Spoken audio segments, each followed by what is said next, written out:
Hi అండి అందరికీ. మీరు కనుక నా వీడియో ఫస్ట్ టైం చూస్తుంటే ప్లీజ్ లైక్ చేయండి, సబ్స్క్రైబ్ చేసుకోండి ఫ్రెండ్స్. మనం ఇలా న్యూస్ పేపర్స్ని యూస్ చేసి బ్యూటిఫుల్ హోమ్ డెకరేషన్ అయితే ప్రిపేర్ చేసుకుందాము. న్యూస్ పేపర్స్ని స్టిక్స్ లాగా మనం ప్రిపేర్ చేసుకోవాలండి.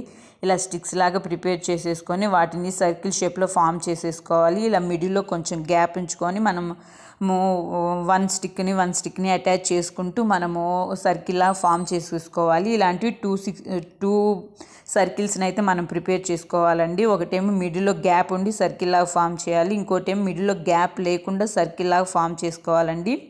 ఇలా 2 సర్కిల్స్ని ప్రిపేర్ చేసుకున్న తర్వాత వాటిని లోపలికి స్ప్రెడ్ చేస్తూ ఉంటే మనకి బౌల్ లాగా అయితే వచ్చేస్తుందండి. ఇలా మనం స్ప్రెడ్ చేసేటప్పుడు కొంచెం కేర్ఫుల్గా స్ప్రెడ్ చేయాలి. ఇలా స్ప్రెడ్ చేస్తే మనకు బౌల్స్ అయితే ప్రిపేర్ అయిపోతాయి. ఈ బౌల్స్ని యూస్ చేసి మనం ఇప్పుడు పాట్స్ని అయితే ప్రిపేర్ చేసుకుందాము. ఒక బౌల్ మీద ఇంకో బౌల్ని మనం అటాచ్ చేసినట్లయితే మనకు పాట్ అయితే రెడీ అయిపోతుందండి. ఇలా 1 బౌల్ మీద ఇంకో బౌల్ని అటాచ్ చేసేసి దాని మీద ఇంకో చిన్న సర్కిల్ని పెట్టేసినట్లయితే మనకి బ్యూటిఫుల్ పాట్ అయితే రెడీ అయిపోతుంది. ఇలా మనం పాట్స్ని ప్రిపేర్ చేసుకున్న తర్వాత ఒక కార్డ్బోర్డ్ తీసుకొని దాన్ని సర్కిల్ షేప్లో కట్ చేసేసుకొని దాని మీద మనకి ఇష్టం వచ్చిన కలర్ పేపర్ని అంటించేసేసుకొని ఒక స్టిక్ను కూడా మనం ఫామ్ చేసేసుకోవాలండి. ఇలా ప్రిపేర్ చేసుకున్న తర్వాత పాట్స్కి మనం కలర్స్ వేసుకోవాలి. మన ఇష్టం వచ్చిన కలర్ వేసుకోవచ్చు. ఇలా కలర్స్ వేసేసుకున్న తర్వాత ఇప్పుడు మనం వాటర్ ఫాల్ లాగా మనం ప్రిపేర్ చేసుకోవాలి.